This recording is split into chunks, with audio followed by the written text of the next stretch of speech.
Hello, Earth signs. How are you guys? Welcome.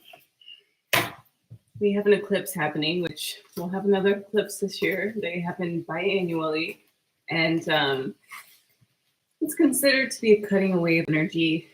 Anything that is stagnant may have started to generate some motion, some momentum.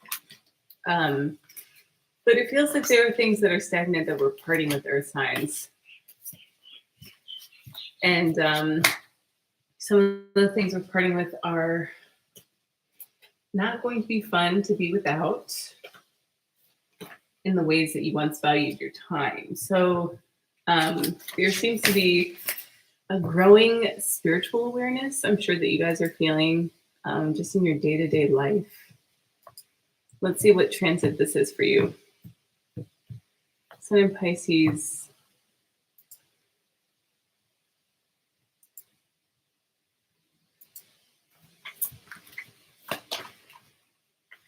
Has a sun in your 11th house, Taurus. For Virgo, your 7th house. And yeah, I wanted to give you an air sign reading. That's so fun. For Capricorn, this is your 3rd house. So Mercury is playing into things. Mercury has entered shadow, and it will station retrograde for a brief period of time. I don't know about you guys, but I've been finding it a little bit hard to write lately. Like I have been good with writing, but it feels like Pluto at 3 degrees is asking us to honor the beliefs that we have to question about maybe how we work. Mercury at 7 degrees today, or on the 10th, is going to ask us about our intuition. It's going to really ask us what journey our soul has come to take, how we can honor the ancestors, speaking kindly of ourselves and others, not letting ourselves hold on to thoughts or words for other people that are unkind or would dishonor your ancestors. It's better not to say anything if you don't have anything kind to say, but silence is golden also. But we don't want to lose the value of what message you have to say. It's just about saying it with kindness, with courtesy. And I feel like maybe in the liminal space, for those of you guys who will watch this later, you'll come to see conversations you wish you had with people, and maybe starting to integrate those conversations into your networks, into your most regular relationships and the people who you chat with, the ideas you have. So if you've been having an issue and struggling with writing like me, you might find that there's a better way to get it done. I feel that there's this gap and lag between what I write and how I can access it. For me, I haven't gone to like type up much lately for my journals. In my life, yes, I've gone to make sure that I can digitally access files, but it feels like there's a way of working, a way of attaining your goals, Earth signs, by bringing all the things that you love together. So the journey that you're going on, the respect that you have for your experiences, maybe if they weren't perfect. Mercury and Venus retrograde conjoined, going through Neptune's house and Mars' house, is going to maybe help us to become more clear on how we go about communicating our needs, to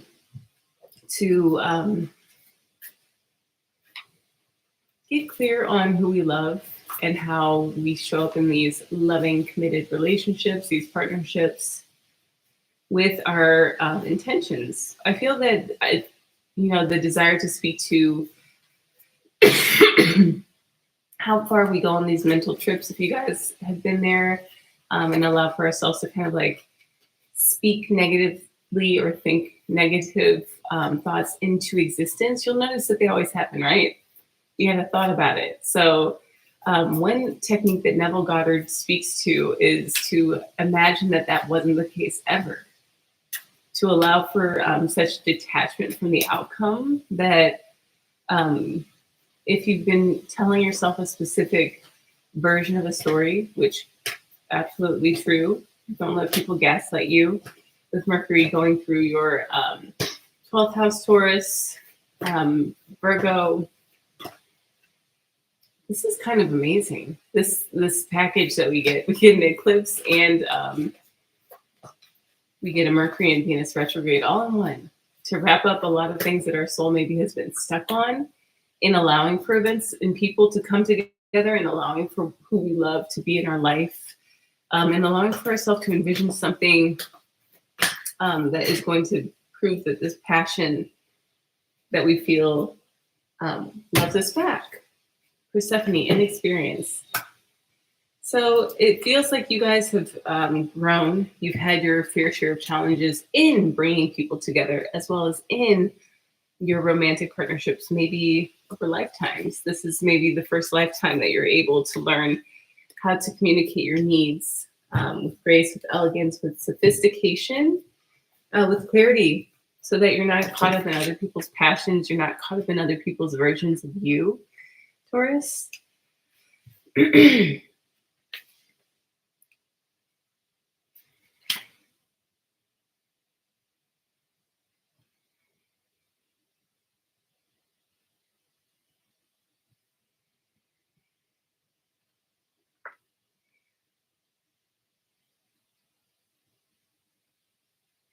Yeah, we do need to sharpen earth signs. This feels like Taurus's message. It feels like I'm just building into Taurus right now. Taurus, it feels like you have had harsh words for other people, harsh judgments, critical ways of communicating, and that's weighed on you. It's caused a lot of questioning about how you can lean on other people ever, how you could ever trust people again if these people do such terrible things and are such terrible people. And it's important that we learn how to detach from those narratives, because this is what we're cutting away, is maybe the gossip and the slander and the, inner Armageddon is what Neville Goddard calls it. Coming out of that and learning how we can plant our intentions for peace, for love, community, even if it seems like the world is falling apart. That's kind of when you get the resurgence. Any movie about adventure always comes to this point of resurgence, the inexperience leading to what you teach, what you heal. Yeah, it's time that you really start to consider how you get your point across. Coming from this place of reverence for others, kindness, eternal youth, always looking for the best in people. Of course, while not having the same level of access that you might have had, because some of us might have been caught in these cycles with people where we would not open up the throat chakra to us. That's what you rule. So this eclipse is cutting away at the lack of experience you've had in communicating your needs. And you're going to be able to bring together the things that are important to you, things that serve your soul mission. Minding your business really will. That's literally what this card says, is mind your business. Like, if there are people who come through your mind, just either send them the law of forgiveness or cut cords. It's like one or the other. You don't want to be stewing in these thoughts, in these idea blurbs that are not yours. They're not for you to hold on to. They've come to you, and now you're going to learn how to have experience that that clarity, that foresight to speak goodness into your life, into your connections. Birth mysteries. What are you being called to create? I mean, as something ends, something begins. And Mahavidya, it feels like the severance of a way of communicating. It's the severance of speaking about your experiences in a way that devalues them or devalues the people who are around, because on a soul level, these people had very specific contracts with you. So if you are finding yourself interacting with people who you have the soul agreement with or the soul contract, balancing our energy, coming from a place of deep inner stillness. That's what I wanted to say first, but then I didn't. It's like you guys have had that too. That's the experience of like, you've known what you wanted to say, but then you just pass on it. You decide to skip it. So then it's a video game, right? Like that level just keeps on glitching.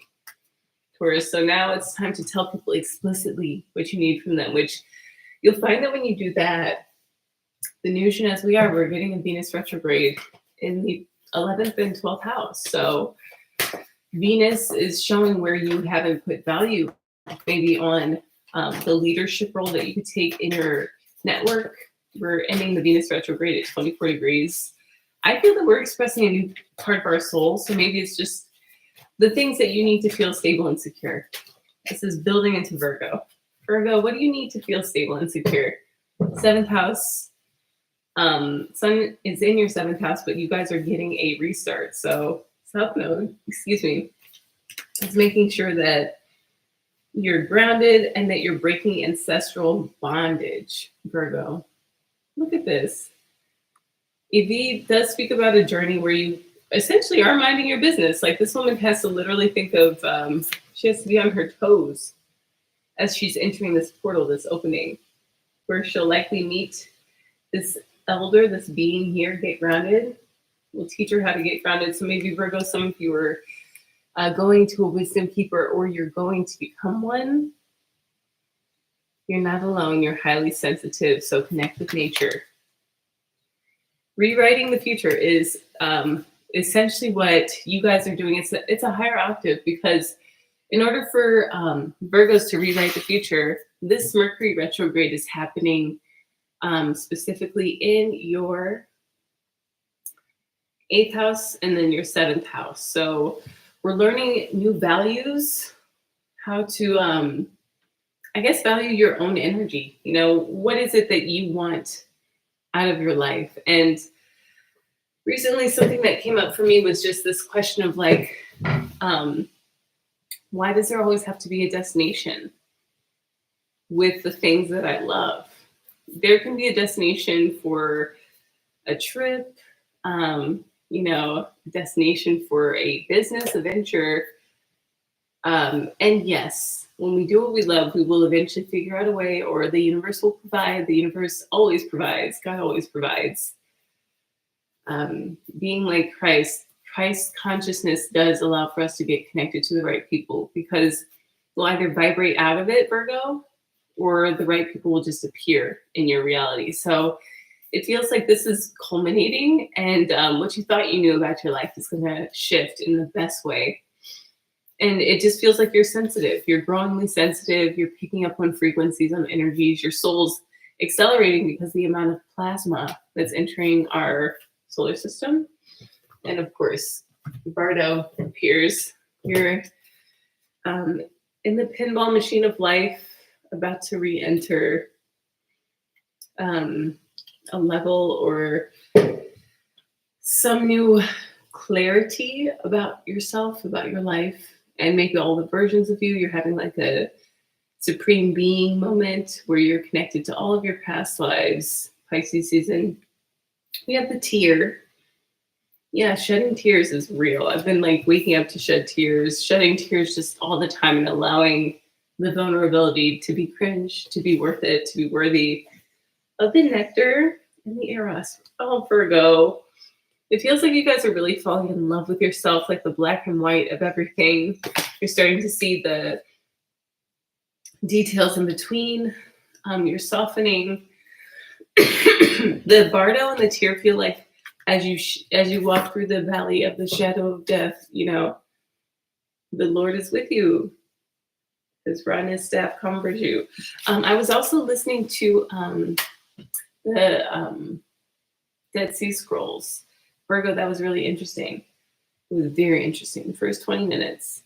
Check it out. It's worth it.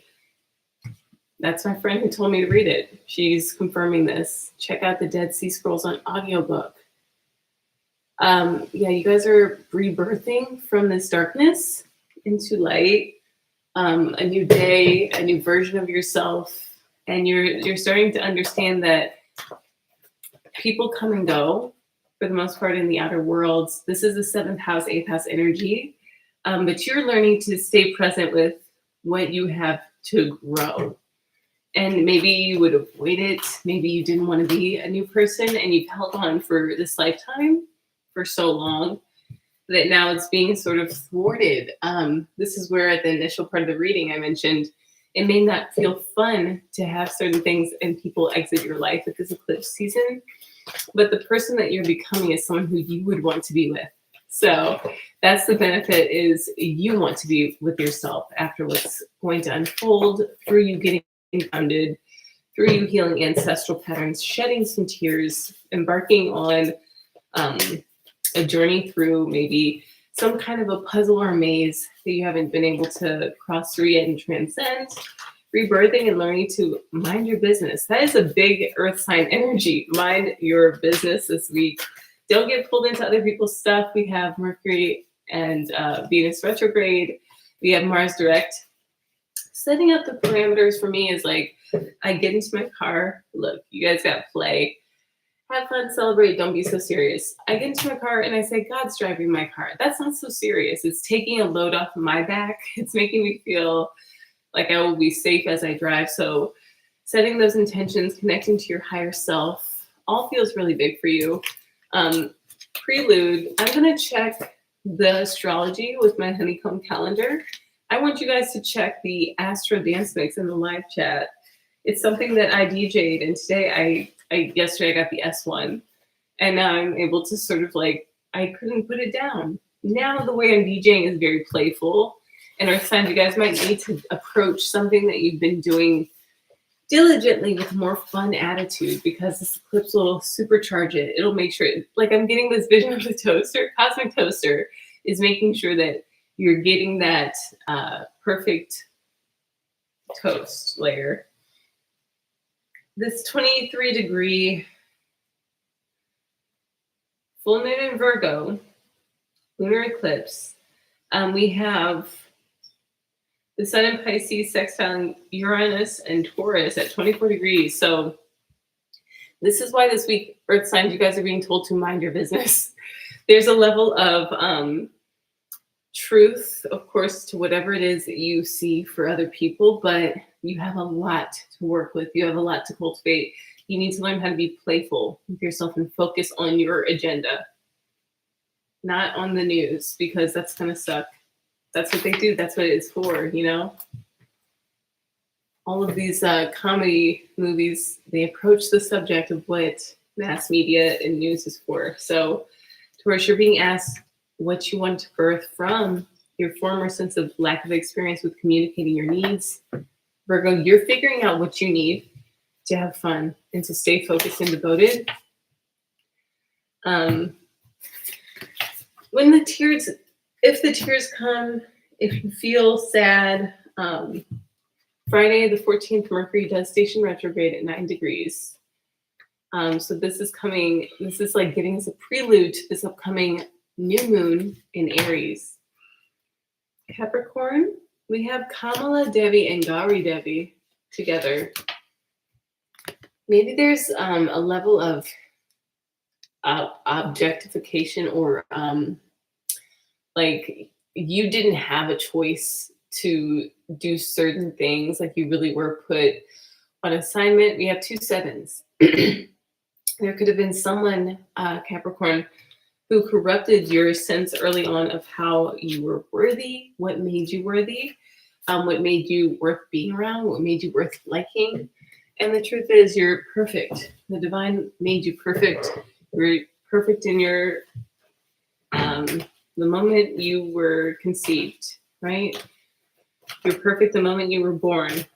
You were put on this earth. So you have to trust that. The music is on.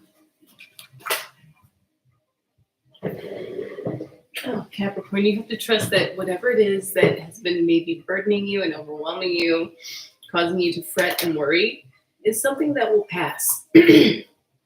This eclipse is happening for Capricorn. Let's see, which house? 9th house of beliefs. So I did want it to be an earth sign reading. I did want it to be an air sign reading for earth, which is interesting because it's it's third house, seventh house, and 11th house. So Capricorn, you're having a third house hiccup. I guess maybe this is clearing up the energy in your third house. Your third house of communication, check your chart. Kamala Devi maybe feels like there was a level of performing that you felt you had to do for this role, whatever it was. And Gari Devi shows you that you have integrated a lot of your shadow just by having to be that person to do those things. Those nights that you stayed up late thinking about what you did wrong, how nothing was working out, and yet where you're going, who you are calling in, feels like they'll appreciate all of you. And that's what we want, is someone who just appreciates us, right, Virgo? Someone who appreciates our qualities, who encourages the best in us. And you all deserve that. You also deserve to look back and see how you were just playing roles, really. You know, all of this act of being a human being on Earth, we're literally in a virtual reality. So planning for play, planning for those cumbersome worries to go away. And that is actually the Eight of Swords. So it feels like something that you feel like you alone can do, or you alone had to do, and you were shaped to be this hard, why do I want to say evil person, you know, which you weren't, you never were. But it feels like you're starting to understand that you could focus your consciousness and your connections elsewhere. Like, you don't have to go for the lowest common denominator kind of Earth. You can have a life that you want, Capricorn, because you deserve it. Not for any other reason. Not because you perform, not because you graduated at the top of your class. You have to have fun. You have to plan for it. Even if that plan doesn't have any like feasible steps, it feels really important that you daydream, you envision what could be, and don't tell yourself it's stupid, whatever it is. Like, if you want a cabin in the woods, imagine the scent. That's a life hack that I've learned, you know? I don't know, these flowers, I got them today. My reflector daughter brought them to me, and tulips remind me of Paris, right? And we got a baguette, but it's like these things are just kind of sprouting up, you know? You have to plant them. And that's something big with Earth signs. Mind your business this week, because you have a lot of things to plant. As we cut off energies in our relationships, communications, and outer world circle, we might come to find that we just don't have the same interests anymore. And that's okay. That means that you're up to speed, right? You're following the energy. You're not letting the energy use you. The energy of shifting, of changing, of cutting away from the ways that you saw yourself, Earth signs, the ways that other people saw you. It just feels like you've learned your lessons. You've collected your chips. You've decided that those things didn't suit you. And Virgo, as you're learning to specifically, I'm pulling a final card. As you guys are learning to connect with the Earth and get grounded and get into nature, and you guys will have to start to ask yourself what you want to do, because it's going to shape the way you see, ultimately. The sun in your 7th house, Virgo, Capricorn, the sun is in your 3rd house, and Taurus, the sun is in your 8th house. No, it's not. It's in your, what's it in? Taurus, is this your 11th house? Network. And the sun is going to sextile Uranus. So it feels like any illusions will be lifted off. Yeah, anything that has been veiled from us will become super clear with this eclipse. So what you maybe have been made to look away from, or someone kept kind of like driving you kind of crazy, you couldn't figure out like what it was, you'll know now. But it won't be infuriating. You'll be like, oh, they're just human. They're playing their part. Soul contract. Okay, guys, these will be on TikTok in 1-minute formats. Check out the dance mix. It's really fun. I had a lot of fun. Bear with me in the first 10 minutes. And I will see you guys soon. Aloha.